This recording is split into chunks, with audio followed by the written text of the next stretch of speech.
শীতকাল, রাত তখন প্রায় 10:30। গ্রামের রাস্তা ফাঁকা, হাড় কাঁপানো ঠান্ডা হাওয়ায় গা গুটিয়ে চলছে সবাই। পাকা রাস্তার ধারে একটি ছোট্ট চায়ের দোকান, হরেনের চা ঘর। সারাদিন এখানে লোকজনের আড্ডা, হাসি ঠাট্টা লেগেই থাকে। কিন্তু আজ রাতটা অদ্ভুত শান্ত। দোকানে বসে আছে মাত্র 4 জন। হরেন, বুড়ো বেণীমাধব কাকা, রিকশাওয়ালা সুভাষ আর আমি। চায়ের কাপে ধোঁয়া উঠছে, আর বাইরে কুয়াশায় ঢাকা রাস্তা।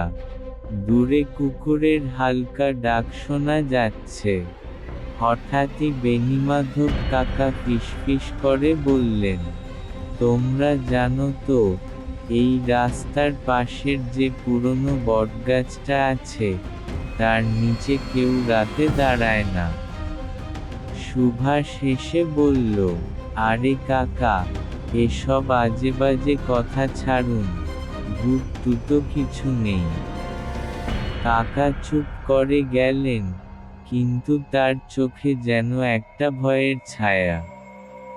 হরেন চায়ের কাপ নামিয়ে বলল, আমি কিন্তু বিশ্বাস করি, কাকা মিথ্যে বলছেন না। 2 বছর আগে শীতের এমনই এক রাতে মাধবপুরের কালু মিস্ত্রি, সেই বটগাছের নিচ দিয়ে ফিরছিল, তারপর আর তাকে জীবিত দেখা যায়নি।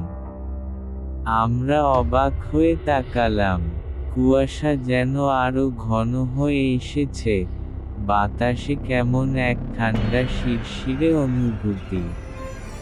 ঠিক তখনই দোকানের বাইরে হালকা চুরির শব্দ শোনা গেল, টিং টিং টিং। আমরা একে অপরের দিকে তাকালাম। এত রাতে গ্রামের এদিকটায় কোনো মহিলা থাকার কথা নয়। সুভাষ বলল, দাঁড়াও, আমি দেখি কে এসেছে। সে বাইরে বেরিয়ে গেল। আমরা দরজার ফাঁক দিয়ে তাকালাম, ঘন কুয়াশার ভেতর দিয়ে সুভাষ কারো সঙ্গে কথা বলছে। কিন্তু অদ্ভুত ব্যাপার, আমরা কোনো মানুষ দেখতে পাচ্ছি না। শুধু কুয়াশার ভেতর এক ছায়ামূর্তি, যার মুখ ঢাকা সাদা ওড়নায়। হঠাৎই সুভাষের গলার স্বর পাল্টে গেল, যেন গলা চেপে ধরা হয়েছে।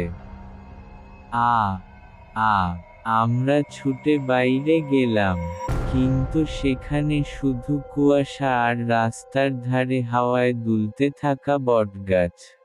সুভাষ নেই, শুধু তার চপ্পল দুটি পড়ে আছে ভেজা রাস্তায়।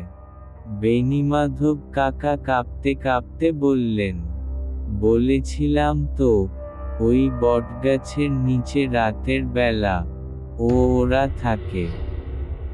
সেদিনের পর থেকে সুভাষ আর ফেরেনি। আর আমরা কেউই শীতের রাতে ওই রাস্তা ধরে যাই না।